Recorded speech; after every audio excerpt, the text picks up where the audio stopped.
प्रणाम।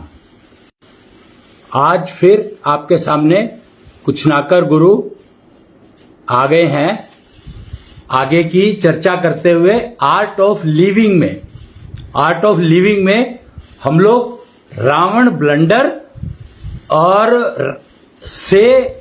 ब्लंडर से प्रकाशित हुआ राम राज्य ज्ञान। जब हमने वही आर्ट ऑफ लिविंग की बात कर रहे हैं तो राम राज्य का ज्ञान क्या था इसके बारे में ना ज्यादा चर्चा नहीं थी मार्केट में। सिर्फ यह बताया जाता था कि राम मर्यादा पुरुषोत्तम राम है और प्राण जाए पर वचन ना जाए, ये दो बात कह करके और काम खत्म। पर राम राज्य ज्ञान क्या था, पूरा का पूरा निष्ठा चक्र दिया उसने। अगर आपको मालूम हो निष्ठा चक्र क्या है, अगर आप कहेंगे तो मैं आपको दिखा सकता हूं, क्योंकि मेरे पास तो है ही सब कुछ जो बताने के लिए। ये रहा निष्ठा चक्र। मैं आपको निष्ठा चक्र तो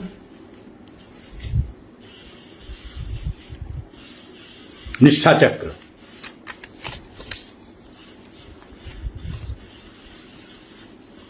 ये है निष्ठा चक्र, और ये डिफाइन करता है 7 phases of life. 1 2 3 4 5 6 7 phases of life. इंद्रधनुष को समझो आप। इंद्रधनुष क्या है? रेनबो में 7 कलर होते हैं। तो वो 7 कलर बता क्या रहे हैं? तो वो 7 कलर बता रहे हैं 7 फेजेस ऑफ लाइफ। और 7 फेजेस ऑफ लाइफ के नाम पढ़ के सुनाता हूं मैं आपको। देख सकते हो आप यहां पर ऊपर जो है वो तो न्याय चक्र दिया है, जो कृष्ण का सुदर्शन था, अब वो कलयुग में न्याय चक्र बन चुका है। और निष्ठा चक्र कहता है राम जी का राम राज्य ज्ञान। निष्ठा चक्र, जय श्री राम। अब इसमें हम शुरू करते हैं ऊपर से। सबसे ऊपर है निश्चलिज्म, यानी छल रहित दुनिया, चीटिंग फ्री वर्ल्ड। ये देख रहे हैं आप, निश्चलिज्म ये। उसके बाद है केतुइज्म। केतु जो है कन्या को रिप्रेजेंट करता है। केतु का मतलब है धर्म जो है स्त्री से आता है। यानी आप ये देखो कि जब आपका विवाह होता है तो धर्म पत्नी लेकर आते हो आप। धर्म पति कभी नहीं कहा गया, धर्म पत्नी कहा गया है। तो उसके बाद से आपके धार्मिक रिलेशन शुरू हो जाते हैं, यानी सामाजिक रिलेशंस। धर्म और समाज को समझना होगा, और समाज का मतलब विश्व समाज, मनुष्य समाज, मानव समाज को समझना होगा।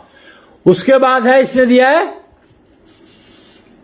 एम्बेडिज्म, फिर दिया है षोडशिज्म, फिर दिया है शुक्रिज्म, फिर दिया है युगलताइज्म, और फिर दिया है आइडोलिज्म।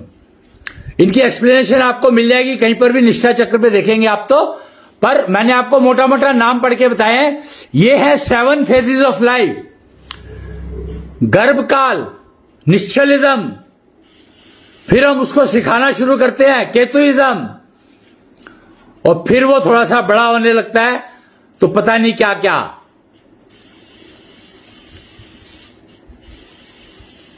तो ये राम राज्य ज्ञान आया कैसे, कहां से निकल कर आया, कब से दिखना शुरू हुआ? दिख तो रहा है ये निष्ठा चक्र। मेरे ख्याल से निष्ठा योग के ऊपर 24 एपिसोड का एक टीवी सीरियल बना था। सारथी टीवी हुआ करता था उन दिनों में। ये 15-16 की बात है, 2015-2016। निष्ठा योग के नाम से 24 एपिसोड का सीरियल बना था, टीवी सीरियल। तो वो देख सकते हैं आप। यानी इतना पुराना तो है ही, पर दिखना शुरू नहीं हो रहा था लोगों को, पब्लिक को पता नहीं लग रहा था इस बारे में। तो ये पता लगना शुरू हुआ है, ये समझ लो आपके अब 15 तारीख, कल से रावण ब्लंडर एक मिशन शुरू किया गया। एक बहुत इंपॉर्टेंट मिशन चल रहा था, जो कि राष्ट्रनिष्ठा जागरण का मिशन चल रहा था। पर राष्ट्रनिष्ठा जागरण तब तक नहीं हो सकती जब तक आप राम राज्य ज्ञान नहीं समझोगे। लिंक है ना एक दूसरे से। कि जब तक आप राम राज्य ज्ञान नहीं समझोगे तब तक आपको निष्ठा, राष्ट्र निष्ठा जागृत होगी या नहीं होगी पता ही नहीं है। क्यों? क्योंकि निष्ठा योग में प्रोसीजर्स दिए हुए हैं जागृत करने के, और प्रोसीजर आपको पता नहीं है, तो फिर आपको कैसे पता लगेगा? एक मिनट जरा, यहाँ पर है ये, एक सेकंड जरा, मैं ये जरा इसको कर दूं शुरू। और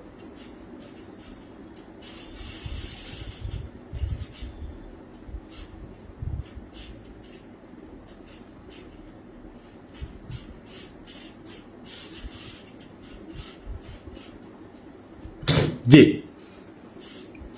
तो ये जो मैं बता रहा था आपको, ये मैंने इसलिए चलाया है, ये टीवी जानकर चलाया मैंने, क्योंकि आजकल टीवी की भाषा सारे सुनते हैं पर सुनते नहीं है कोई भी। क्यों? क्योंकि चैनल बदलते रहते हैं, कभी कोई चैनल, फिर चैनल, फिर चैनल, फिर चैनल, फिर चैनल, फिर चैनल, और 10 आदमी है तो 10 चैनल लगते हैं, कभी कोई सा, कभी कोई सा, कभी कोई सा, तो किसी का भी कुछ समझ नहीं आता। और टीवी के प्रोग्राम्स को गार्बेज बता दिया जाता है। गार्बेज तो अपने आप ही हो गया, क्योंकि आपने एक सेंटेंस, एक चैनल, एक सीरियल का सुना, एक किसी और का, एक किसी और का, एक किसी और का, एक किसी और का, तो एक कॉमेडी चला दिया बीच में, तो आपको ज्ञान तो क्या, विज्ञान तो क्या, कुछ भी नहीं मिलेगा, कुछ समझ ही आएगा नहीं, इतना कंफ्यूजन है। खैर, तो मैं ये बता रहा था आपको कि जो आप हम लोग राम राज्य ज्ञान की बात कर रहे हैं, राम राज्य ज्ञान इसीलिए समझ में नहीं आया, तो टीवी मैंने चलाया। टीवी है रावण ब्लंडर का प्रतीक। वो रावण ने क्या क्या गलतियां की वो दिखाई जाती है सीरियल में। रावण ब्लंडर किसको कहते हैं? रावण ने गलती करी, उसी तरह की कुछ कुछ गलतियां हर टीवी सीरियल में देख सकते हो आप। कोई भी टीवी से उठाओ, तेरा पति मेरा पति है, और पता नहीं क्या क्या नाम आ रहे हैं आजकल, तो उनसे ये रावण ब्लंडर्स हैं। रावण ने जो गलती करी उसकी ऑफशूट है, उसके आगे का ब्याज है जो पब्लिक दे रही है आज की तारीख में।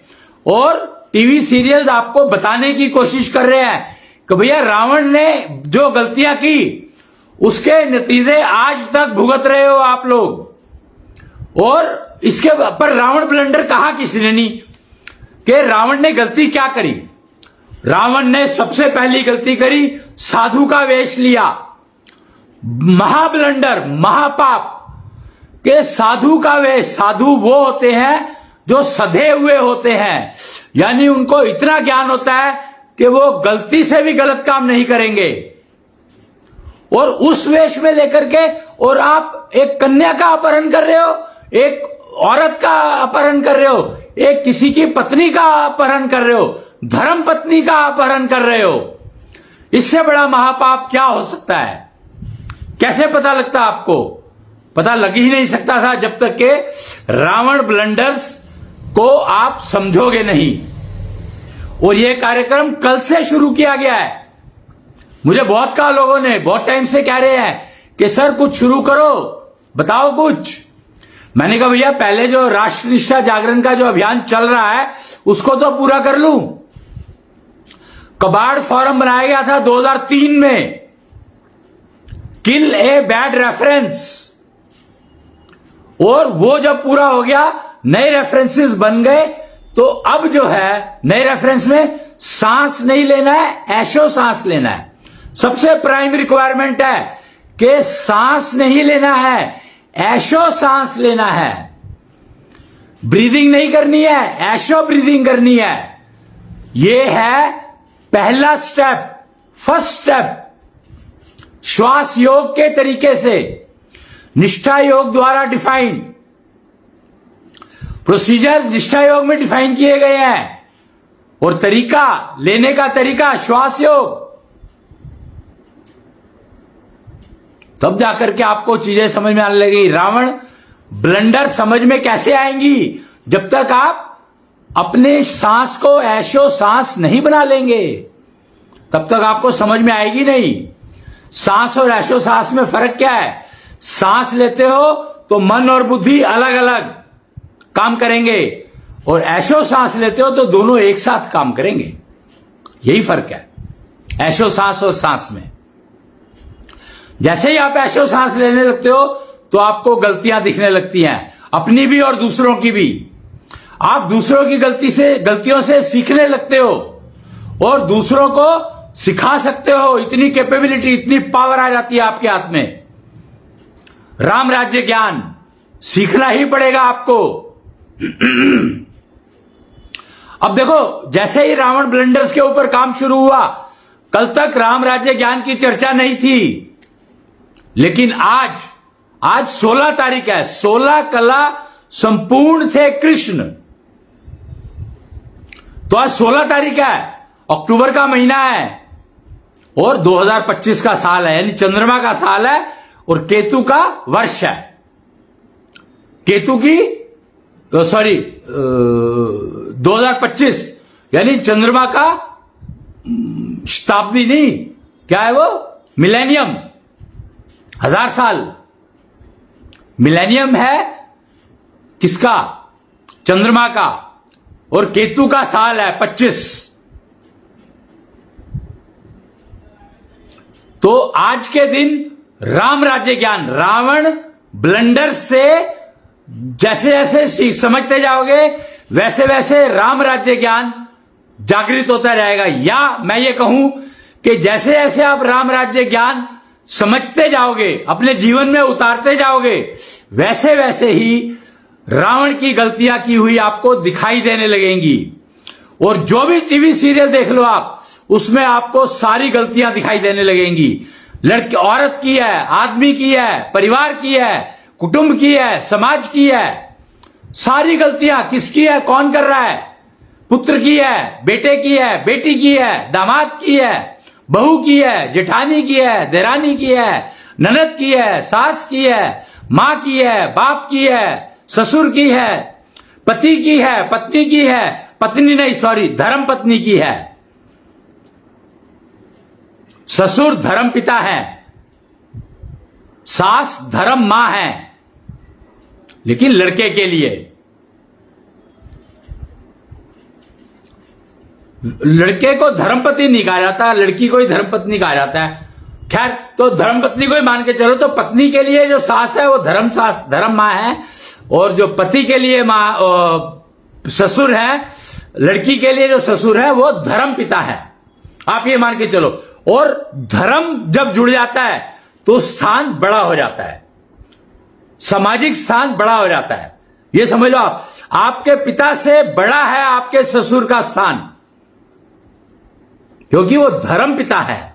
धर्म पिता यानी धर्मानुसार चलने वाले, यानी समाज के सारे नियमों का पालन करने वाले।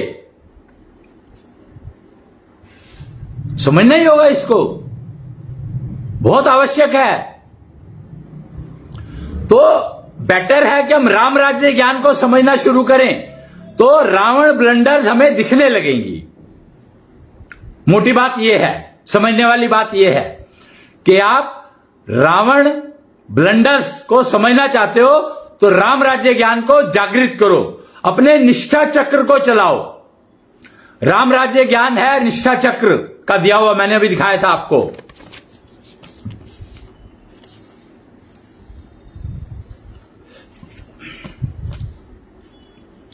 तो समझना ही होगा। अब देखो यहां पे बिगाड़ कब से शुरू हुआ। अब आप ये समझो कि ये कंफ्यूजन शुरू कब से हुआ। राम, अब राम शब्द को समझो और हिंदी और अंग्रेजी समझनी पड़ेगी यहां पर। आज का जो टाइटल है, आज का जो हमारी कथा का जो टाइटल है, महाविष्णु ज्ञान कथा, इसका टाइटल है कि अक्षर और शब्द भाषा के अंग्रेजी और हिंदी को कैसे लोगों ने मिसयूज किया, हिंदी के अक्षरों को कैसे पट्टी पढ़ाई, उसको समझो। अब राम शब्द को लेते हैं हम। हिंदी में राम तो किसी ने कहा, किसी महान पढ़े लिखे इंसान ने, समझदार प्राणी ने मूर्ख बनाने के लिए क्या कहा कि आप राम राम जपो या मरा मरा जपो, एक ही बात है। पता है आपको कि कैसे कैसे आपको अज्ञान के समुद्र में धकेला गया कि आप राम राम जपो या मरा मरा जपो, एक ही बात है। अब आप देखो, जब आप हिंदी की बात करते हैं तो राम यानी निष्ठा, मर्यादा, और मरा यानी चोट लग गई, मैं मरा, मुझे मार दिया किसी ने, मैं मरा, या मैं मरा रहा हूं, मैं मरवा रहा हूं। शब्द हिंदी तो मरा शब्द में तो मर्यादा तो गायब ही हो गई, पर सिखा दिया किसी ने कि मरा मरा मरा मरा जप रहा है तो वो भी तो राम ही है। ये किसने किया होगा? आप सोचकर देखो, कोई ना कोई तो समझदार प्राणी होगा ही, और किसी ना किसी लालच के कारण ही हुआ होगा ये, उसने ये ऐसा कहा होगा। क्यों? क्योंकि उससे हुआ क्या, मर्यादा नाम की चीज सोसाइटी से खत्म होती चली गई, मर्यादा नाम की चीज खत्म होती चली गई, और फिर आप प्रायश्चित पर लग गए। राम राम से मरा मरा कहने पर आपके जीवन में मर्यादा खत्म हो गई और आप प्रायश्चित यानी माफी मांगने में लग गए। मुझे माफ कर दो, sorry sorry sorry sorry sorry. Sorry शब्द का इतना प्रयोग होने लगा कि आपको समझ आना चाहिए कि ये रावण ब्लंडर्स का दिया हुआ शब्द है, सॉरी। और सॉरी क्योंकि इतनी बार कहना पड़ता है तो उसके साथ जोड़ दिया थैंक यू। कमाल है, रावण ब्लंडर्स ने इतना कुछ कर दिया पर हमें समझ ही आया नहीं। क्यों? क्योंकि राम और मरा में मर्यादा मर गई। राम की मर्यादा अगर मरेगी तो मरा बनेगा, और मरा मरा कह रहे हो तो राम नहीं जपा जा रहा। भैया इस कंफ्यूजन से बाहर निकलो, राम राम ही जपना पड़ेगा, राम राम ही करना पड़ेगा, मरा मरा कह के कुछ नहीं मिलने वाला। ऐसे मूर्ख बनाया लोगों ने, समझदार लोगों ने, और बेचारी जनता को ऐसे मूर्ख बनाया, जनता समझ नहीं पाई। मुझे हैरानी है कि जनता इतनी सी बात क्यों समझ नहीं पाई कि राम और मरा में फर्क नहीं पता लगा उनको। कमाल है। अब आओ अंग्रेजी पे, हिंदी का तो ये हो गया, अब आओ अंग्रेजी पे। अंग्रेजी में राम RAM, इसका उल्टा करोगे तो क्या होगा, मार। और मर्यादा पुरुषोत्तम ने रावण को मारा था। तो अब कुछ समझदार लोगों को यह बात समझ में आ गई कि राम का उल्टा करोगे तो मार होगा। तो आजकल देख लो कितनी मारामारी चल रही है। मर्यादा खत्म हुई अंग्रेजी में तो आपको मारना पड़ रहा है, मार मार के सिखाना पड़ रहा है। वो सिखा क्या रहे हो, मारो मारो मारो। RSS, राष्ट्रीय स्वयंसेवक, इतनी बढ़िया संस्था है क्योंकि राष्ट्रनिष्ठा की बात करते हैं ये लोग। तो अब जिनको राष्ट्रनिष्ठा नहीं चाहिए तो वो तो उनको तो RSS पसंद नहीं आएगी ना। क्यों? क्योंकि राष्ट्रनिष्ठा का मतलब यह है कि राष्ट्र के प्रति निष्ठा। राष्ट्र क्या है? परिवारों का समूह। राष्ट्र क्या है? परिवारों का समूह। और लोगों ने क्या बना दिया, वही राम से मरा जिसने समझाया उसने ही यह बता दिया कि परिवार जो है वो छोटा सा समाज है। जातिवाद छोटा छोटा कर दिया, उसको समाज कर दिया, जबकि राष्ट्र पूर्ण है और राष्ट्र परिवारों का समाज है। राष्ट्र, समाज से राष्ट्र नहीं बनता, राष्ट्र से समाज बनता है। यह समझना ही होगा आपको। RSS मतलब राष्ट्रीय सेवा, राष्ट्रीय सेवक संघ, सेवकों का, राष्ट्र के सेवकों का संघ, समूह। तो इसमें कोई भी हो सकता है, जो भी राष्ट्र के प्रति निष्ठा रखेगा वो आरएसएस का मेंबर अपने आप हो गया। आरएसएस में जाओ या ना जाओ फर्क नहीं पड़ता है, पर राष्ट्र के प्रति निष्ठा रखो, इससे फर्क पड़ेगा। तो राम को जब अंग्रेजी में पढ़ा तो उसने हमें मारना सिखा दिया, पर मारना किसको है, वो पहचान कैसे होगी, रावण की पहचान कैसे होगी। कहते हैं आजकल सोशल मीडिया पे देखो, घर घर में रावण है। क्या ऐसा संभव है? घर घर में रावण कैसे हो जाएगा? तो घर घर में रावण नहीं है, पर हां कुछ समाज ऐसी है, कुछ समाज ऐसी है, कुछ परिवार ऐसे हैं जिसमें रावण है, पर उनकी गिनती ज्यादा हो गई। विश्व में उनकी गिनती ज्यादा हो गई। तो वो पहले राम से मरा मरा करते थे, अब वो राम से मार मार करते हैं। तो अब राम बनने का समय आ गया है। हर प्राणी को, हर राष्ट्रवादी को, हर राष्ट्रनिष्ठा जागृत वाले को राम बनना पड़ेगा। और राम बनना है तो उससे पहले हनुमान जी बनना पड़ेगा। हनुमान बनो, राम बनने की जरूरत नहीं है, हनुमान बनो। भक्ति, राम तो विष्णु के अवतार थे, तुम लोग विष्णु के अवतार नहीं हो, गलतफहमी में मत लेना। परमात्मा सबके अंदर है, नहीं है। परमात्मा किसी के भी अंदर नहीं है, सिर्फ आत्मा है। परमात्मा का अंश हो सकता है आत्मा, पर परमात्मा नहीं है वो। इस गलतफहमी से बाहर निकलो। मूर्ख बना रहे हैं लोग आपको, अगर आपको कहते हैं कि परमात्मा आपके अंदर है तो मूर्ख बना रहे हैं आपको। वही मरा मरा कहना सिखा रहे हैं आपको। इससे निकलना ही होगा बाहर आपको।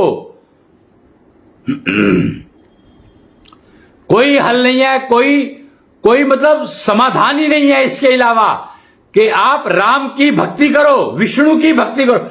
राम जी की भक्ति अगर करनी है तो कलयुग में तो आपके विष्णु के चतुर्भुज रूप की करनी पड़ेगी। ये समझ लो आप। कली का अवतार व्यवस्था, मैं आपको एक वो दिखाता हूं, अगर दिखाई दे आपको तो। ये आप देख रहे हो तलवार, ये कलिका अवतार की तलवार है। अगर आपको याद हो, ध्यान हो, तो कलिका अवतार जब दिखाए जाते हैं तो एक घोड़ा और एक तलवार, हाथ में तलवार और घोड़े पर सवार।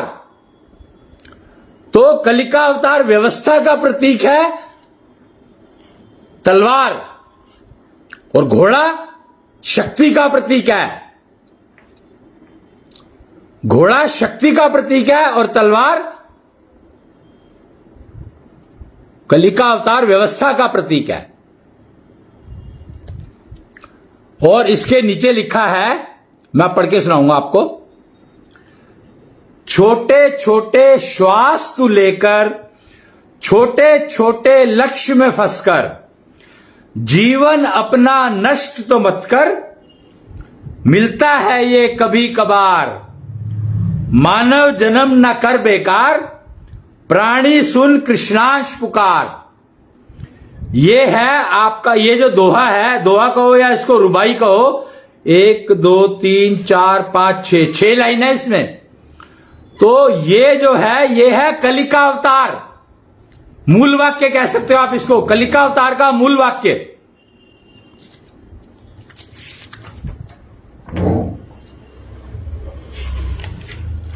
कलिका अवतार मूल वाक्य, मैं ये नोट करूंगा क्योंकि ये चीजें ना फिर मिस हो जाती है मेरे से। मैं बता तो देता हूं पर फिर मिस हो जाती है।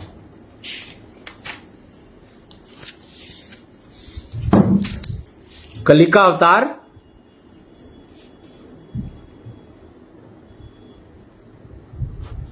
मूल वाक्य,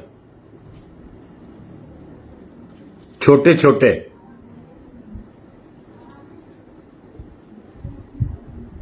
सांस तू लेकर। तो यह है कलिका अवतार मूल वाक्य। इस मूल वाक्य का जाप आपको कम से कम 29 बार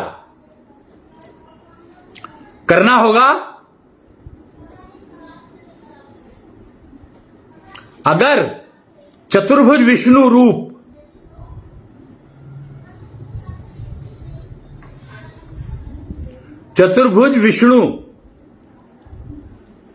रूप की मूर्ति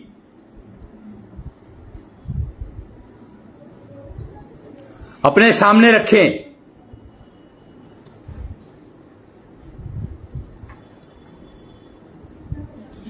और हवन, कपूर का हवन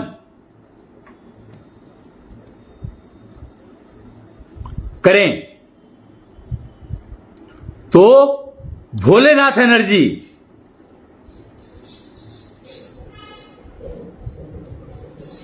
ऊर्जा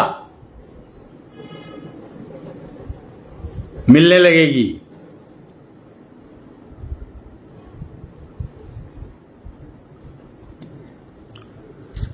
तो ये आप समझ लें कि ये एक विधि है भोलेनाथ एनर्जी प्राप्त करने की के और आपको इंश्योर करनी है कि आप कलिका अवतार व्यवस्था में जीने की कोशिश शुरू कर चुके हो, डिजिटल लिविंग।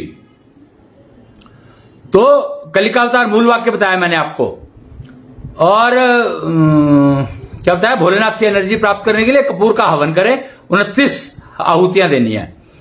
तो इस दिवाली से शुरू कर ले ये काम, इस दिवाली से ये काम शुरू कर सकते हैं। चतुर्भुज विष्णु को स्थापित करें अपने घर में, और प्राण प्रतिष्ठित चतुर्भुज रूप स्थापित करेंगे तो और फायदा होगा।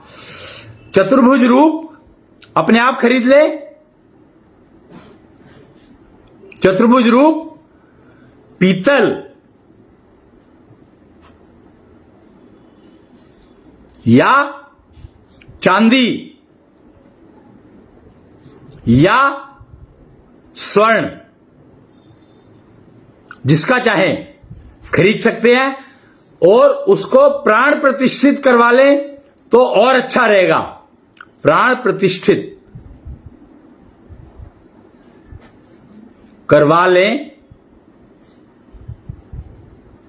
तो और अच्छा रहेगा।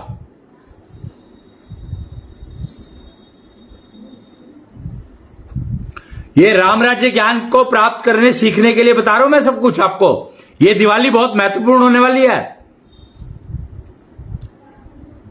प्राण प्रतिष्ठित करवा लें तो अच्छा रहेगा, वरना नॉर्मल भी चला सकते हो।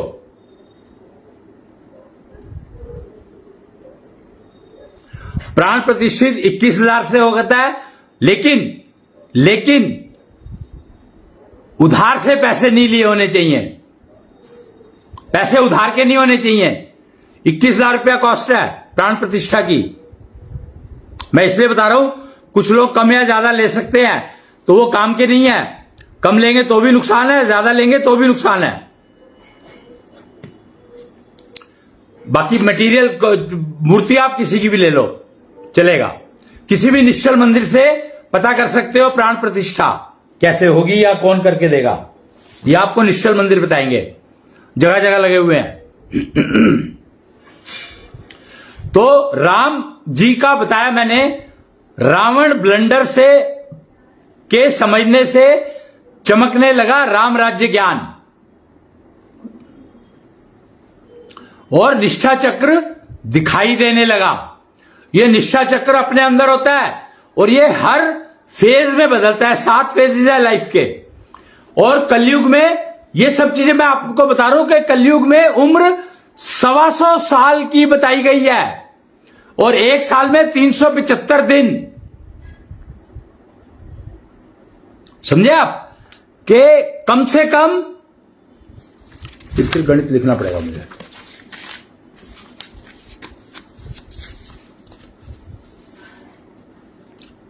कलयुग में 125 वर्ष की उम्र 125 नहीं, सॉरी 120। पर एक वर्ष में 375 डेज होने ही चाहिए और एक महीने में 15 दिन। ये रूल्स है, ये नियम है। अगर 100 और ये जो सारे प्रोसीजर्स बता रहा हूं मैं आपको, इससे आप ये उम्र प्राप्त कर सकते हो, और वो भी डिजीज फ्री, यानी बिना रोग के, बिना रोगी हुए, बिना सर्जरी के, बिना दवाइयों के। थोड़ी बहुत कभी कभार लेनी पड़ सकती है अदरवाइज, पर मेजर कोई प्रॉब्लम नहीं आएगी, मेजर कोई बीमारी नहीं आएगी, हार्ट की प्रॉब्लम नहीं आएगी, न्यूरो की प्रॉब्लम नहीं आएगी कि आपको हॉस्पिटल में कई दिन के लिए एडमिट होना पड़े, ऐसा चांसेस बहुत कम होंगे। और ये माता पिता को पहले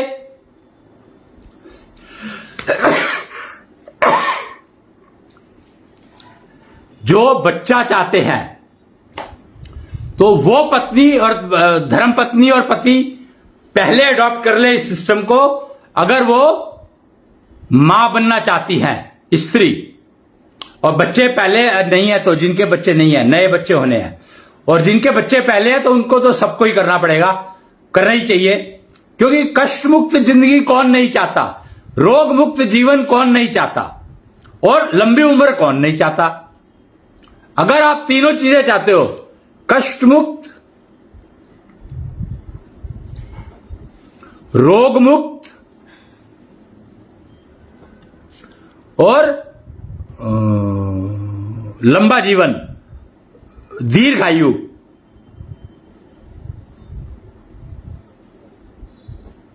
दीर्घायु, ये 3 पैरामीटर्स अगर आप चाहते हैं अपनी जिंदगी में, तो तुरंत ये तो शुरू कर ही दो। कलिकावतार मूल वाक्य का हवन तो शुरू कर ही दो तुरंत। समय बताता हूं अब मैं इसका समय रहेगा 11 बजे सुबह,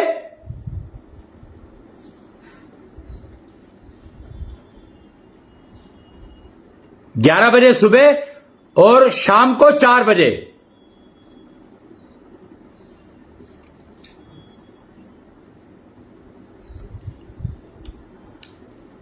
वो 2 ही समय है, ये 20 मिनट का समय है, 11 से 11:20 और 4 से 4:20। इसमें आपको ये हवन निपटाना ही है, और कोई समय है ही नहीं इसका, यही समय है बस। शाम को 4 बजे, सुबह 11 बजे, या ओके AM PM, तो 11 बजे, 11 AM और 11 PM, 4 AM और 4 PM।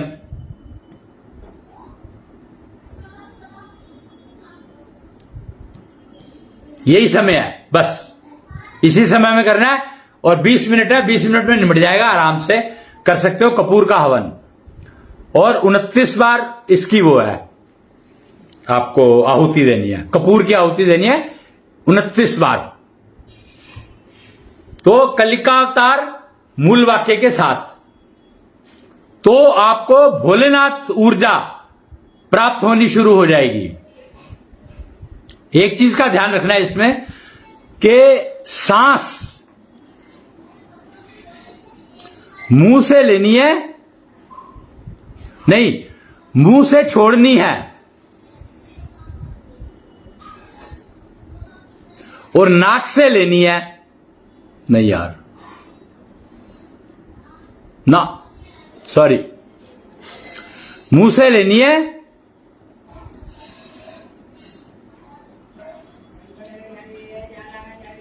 और मुंह से ही छोड़नी है।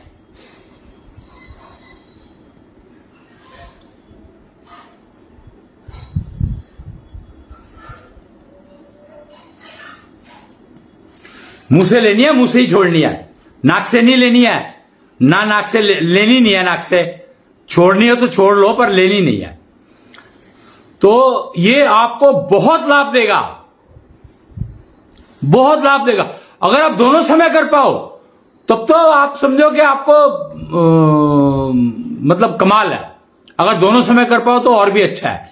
स्त्रियों के लिए, खासकर महिलाओं के लिए, महिलाएं दोनों समय में करें, पुरुष कोई एक समय में करे, तो आपको मतलब वो जो क्या आता है कि फीमेल की ना 6 कर्मेंद्रियां हैं, 6 ज्ञानेंद्रियां हैं, तो उसके लिए एक एक्स्ट्रा एफर्ट चाहिए ही चाहिए बेचारी को।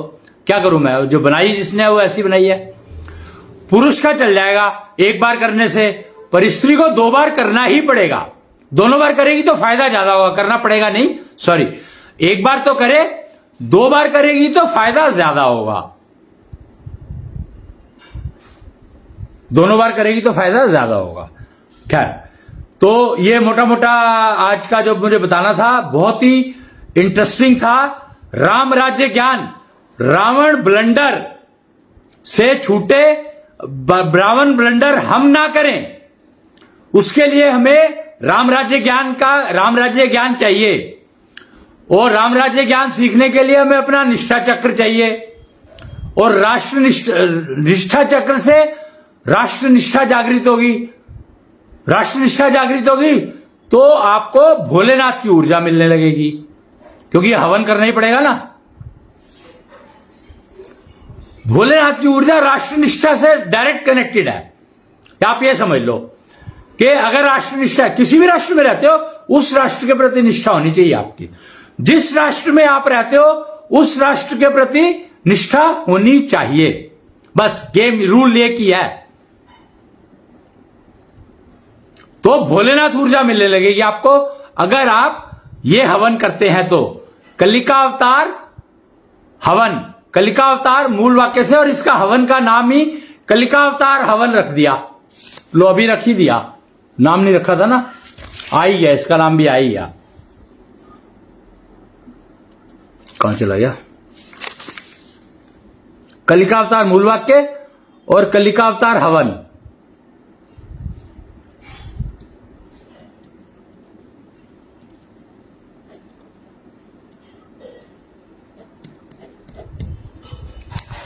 कलिकावतार मूल वाक्य और कलिकावतार हवन, ठीक है।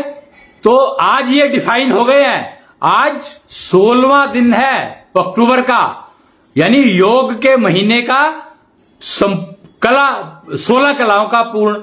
16 मतलब digital living, digital hexadecimal system, जिसके ऊपर आपका computerisation, total computer, total mobile technology, सारी इलेक्ट्रॉनिक्स इन्हीं चीजों पर, इसी पर आधारित है, हेक्साडेसिमल सिस्टम पर, 16 पर।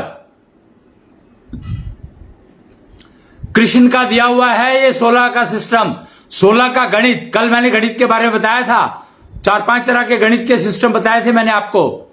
डेसिमल सिस्टम गणेश जी का दिया हुआ, ताऊ का दिया हुआ, ताऊ अकूतनाथ का दिया हुआ 4 का सिस्टम, 1 3 2 4।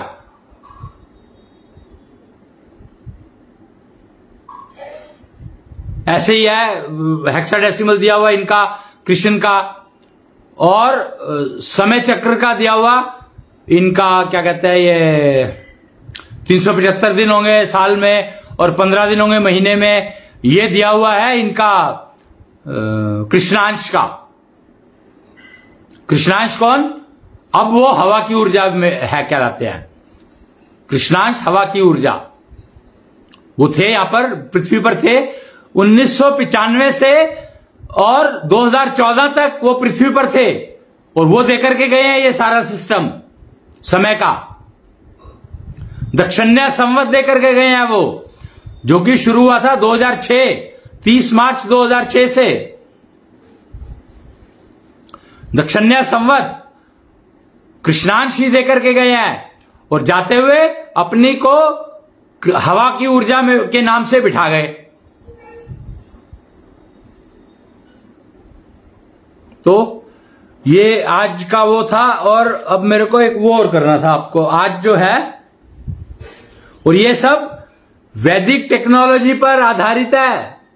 ये दिखा चुका हूं मैं आपको, वैदिक टेक्नोलॉजी सारा सिस्टम। वो इसमें ना एक पोएम है छोटी सी यार, 2 लाइन की है, वो बता दूं मैं आपको, आज तो बता ही दूं।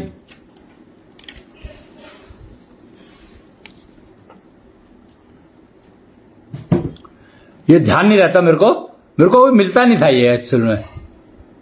ये देखिए, आप देख रहे हैं ये, इसमें ऊपर लिखा है समय चक्र उद्घाटन समारोह में प्रस्तुत रागिनी के कुछ अंश। एक रागिनी बनाई थी, हरियाणा में रागिनी चलती है, तो रागिनी बनाई थी पंडित जी ने लाडवा हिसार, एक लाडवा जगह है यहां पर हिसार कैंटोनमेंट के पास गांव है, किसान धाम में उद्घाटन हुआ था, तो वहां पर यह रागिनी सुनाई गई थी।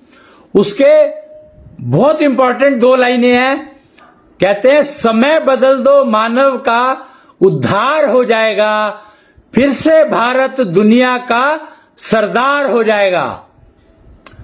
पंडित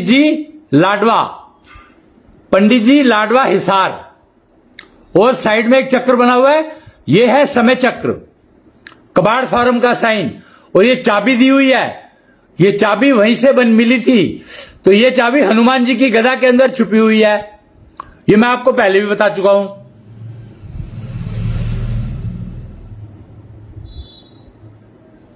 जी, तो ये बहुत इंपॉर्टेंट है और बहुत इंटरेस्टिंग है। तो समय बदल गया समझो, वैसे तो 2006 दक्षिण संवत आ गया था, तो बदल ही गया था, पर इस दिवाली से, दिवाली 2025 से आप राम राज्य ज्ञान का अध्ययन शुरू कर दो, सीखना शुरू कर दो, अभ्यास शुरू कर दो, तो रावण ब्लंडर्स आपके जीवन में कोई कर नहीं पाएगा। अगर आप अपने आप को रावण ब्लंडर्स से, रावण जो था मूर्खता की, उसने जो ऐसी मूर्खता बहुत लोग कर रहे हैं, उससे अगर आप अपने आप को बचाना चाहते हो तो अपने अंदर राम राज्य ज्ञान जागृत कर लो, तो कोई भी रावण आपके लिए रावण ब्लंडर नहीं कर पाएगा। आपका ऑरा इतना स्ट्रांग हो जाएगा कि रावण ब्लंडर कर ही नहीं पाएगा, पक्की बात है ये। तो रावण की ब्लंडर से बचना है, खासकर कन्याओं की बात कर रहा हूं मैं, लड़कियों के लिए, अनमैरिड लड़कियों के लिए, टीनेजर कम्युनिटी। अभी एक अभियान शुरू किया गया रावण ब्लंडर के नाम से ही, तो उसमें टीनेजर लड़कियों को और लड़कों को, टीनेजर्स को कॉल किया गया है, जो अपने अंदर राम राज्य ज्ञान जागृत करना चाहते हैं, तो वो अपने अंदर राम राज्य ज्ञान जागृत करना चाहते हैं, सो दैट उनके अगेंस्ट में कोई रावण ब्लंडर ना कर सके। तो उन सबको निमंत्रण मिला है, निमंत्रण भेजा गया है, दिया गया है, और मैं इस माध्यम से दे रहा हूं। भगवान टीवी, इंटरनेट टीवी चैनल, भगवान टीवी पर FB पेज, वहां पर आप देख सकते हैं, YouTube पर देख सकते हैं, मिल जाएगा। तो उसके लिए आपकी दृढ़ इच्छा क्या चाहिए? टीनेजर्स में इच्छा चाहिए एंटरप्रेन्योर बनने की, क्योंकि राम राज्य ज्ञान एक बार जागृत होने लगेगा तो आप एंटरप्रेन्योर ही बन सकते हो। तो आपके अंदर सबसे पहली कॉल जो उन्हीं को दी गई है जिनके अंदर एंटरप्रेन्योर बनने की दृढ़ इच्छा है, जो दृढ़ इच्छा के वो हैं पालने वाले, अपने अंदर रखे हुए, स्टार्टअप करने का इच्छा हो, तो उन लोगों को, उन टीनेजर्स को निमंत्रण दिया जा रहा है। यह दिया जा रहा है एक सिक्का एक ईंट। अगर आपको वो है नहीं अभी मेरे पास, हाँ, महाराजा अग्रसेन, ये आपको दिखाता हूं मैं। ये देख रहे हैं महाराजा अग्रसेन, तो इनका जो है, इनका ये दिया हुआ है कि एक सिक्का एक ईंट का कार्यक्रम शुरू किया था इन्होंने, अब उसको दोबारा रिवाइव किया गया, उसमें कुछ जोड़ा गया है। जोड़े गए में क्या जोड़ा गया है कि एक सिक्का एक ईंट, और सिक्का तुम्हारा ईंट हमारी। वहां पर जो था, जब महाराजा अग्रसेन ने शुरू किया था, तब था ये एक सिक्का एक ईंट, क्योंकि जो भी कोई एंटरप्रेनर है तो उसको घर चाहिए रहने के लिए तो एक ईंट दी जाएगी, और काम शुरू करने के लिए उसको पैसे चाहिए तो एक सिक्का दिया जाएगा हर परिवार से, जितने परिवार रहते हैं। महाराजा अग्रसेन ने टैक्स नहीं लगाया था, टैक्स की प्रथा नहीं शुरू की थी, पर अब जो है एक इसका अब जो बना है सिक्का तुम्हारा ईंट हमारी, इसका नया वर्जन है। क्योंकि सिक्के तो बैंक देने को तैयार है, मोदी जी ने ऐसी ऐसी स्कीम चला रखी है कि 10 लाख रुपए तक आपको मोदी जी लोन देने को तैयार है बिना किसी गारंटी के। और अगर आपके अंदर दृढ़ इच्छा है एंटरप्रेन्योर बनने की तो वो 10 लाख रुपया लो और ईंट यानी टेक्नोलॉजी हम देंगे। ये जो हम का मतलब संस्था देगी, अग्रसेन पार्टी, अग्रसेन कुछ तो नाम है इसका, अग्रसेन उग्रसेन संयुक्त सभा इसका नाम है। ये जो है ना महाराजा उग्रसेन और महाराजा अग्रसेन दो हुए हैं, पता नहीं आपको इसके बारे में जानकारी की है कि नहीं है। महाराजा अग्रसेन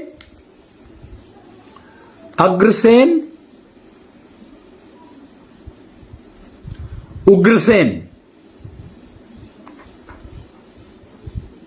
संयुक्त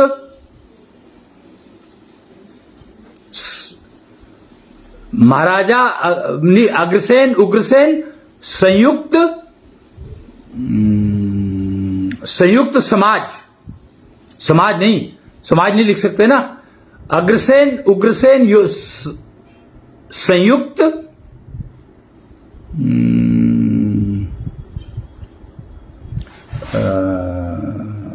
ऑर्गेनाइजेशन।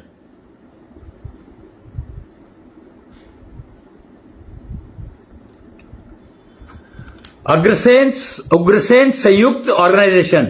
अग्रसेन थे जिन्होंने एक सिक्का एक ईंट शुरू किया। उग्रसेन कृष्ण के नाना, कृष्ण के ग्रैंडफादर, मैटरनल ग्रैंडफादर यानी नाना जी। तो वो यानी कृष्ण की मां के पिताजी, कृष्ण की माता के पिताजी उग्रसेन। तो एक संयुक्त ऑर्गेनाइजेशन बनाई गई है इनके नाम से ही। उसका काम है सिक्का तुम्हारा ईंट हमारी। ओहो, अग्रोहम समाज, उसका जो कलयुगी वर्षन है वो अग्रोहम समाज है। मुझे याद आ गया, अग्रोहम समाज बनी हुई है अंबाला। तो अग्रोहम समाज का मतलब है अग्रसेन उग्रसेन संयुक्त कार्यशाला ऑर्गेनाइजेशन, ये है। तो अग्रहोम समाज आप ढूंढ सकते हो। तो सिक्का तुम्हारा ईंट हमारी।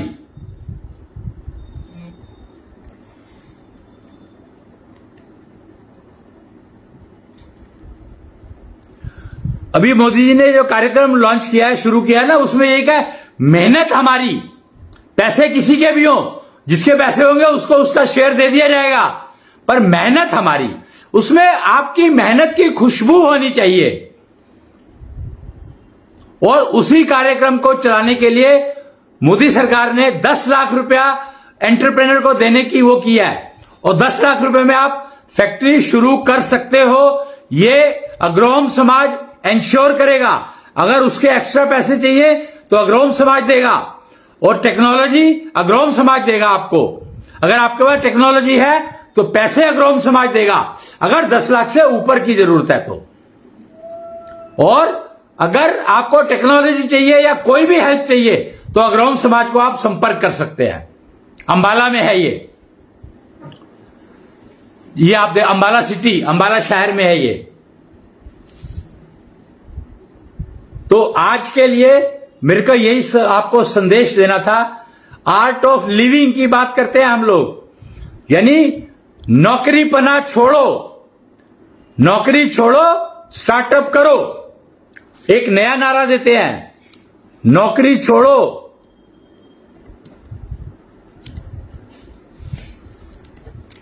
स्टार्टअप करो। ST स्टार्ट अप, स्टार्टअप करो, पकड़ो, स्टार्टअप पकड़ो, नौकरी छोड़ो, स्टार्टअप पकड़ो। ये हमने अग्रहोम समाज का टैगलाइन बना दी। अग्रहोम समाज की टैगलाइन नौकरी छोड़ो, स्टार्टअप पकड़ो। इसके ऊपर चल सकते हो आप चाहो तो। अगर आप नौकरी की तरफ जाना चाहते हैं तो आपके पास दुनिया भरी पड़ी है, पर यदि आप स्टार्टअप करना चाहते हैं तो अग्रहोम समाज आपके पास उपलब्ध है, जिसका आप सदुपयोग कर सकते हो। दुरुपयोग करने नहीं देगा वो। अग्रसेन वंशज है, उग्रसेन वंशज हैं, तो वो आपको करने नहीं देंगे, दुरुपयोग करने नहीं देंगे। सदुपयोग आप कर सकते हो, उसके लिए वो हमेशा उपलब्ध है। तो उसके लिए आज के लिए इतना ही। मैं एक वो उससे समाप्त करता हूं इसको, क्या कहते हैं,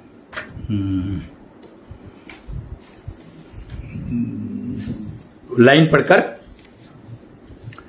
कृष्णांश आरती, परिवार जुड़क, परिवार जुड़क।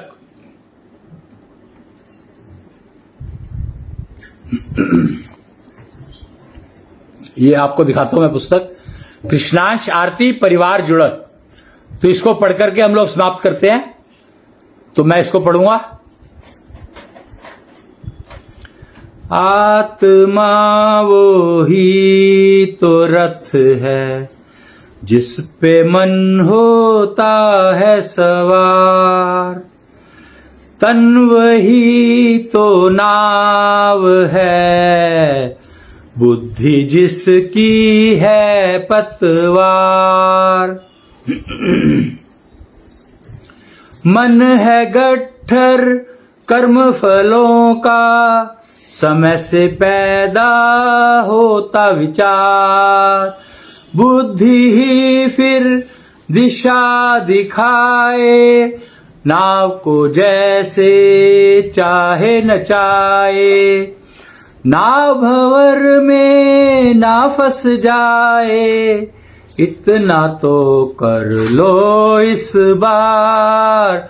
गट्ठर तुम जो हो लाए, उसको तो कम कर लो इस बार।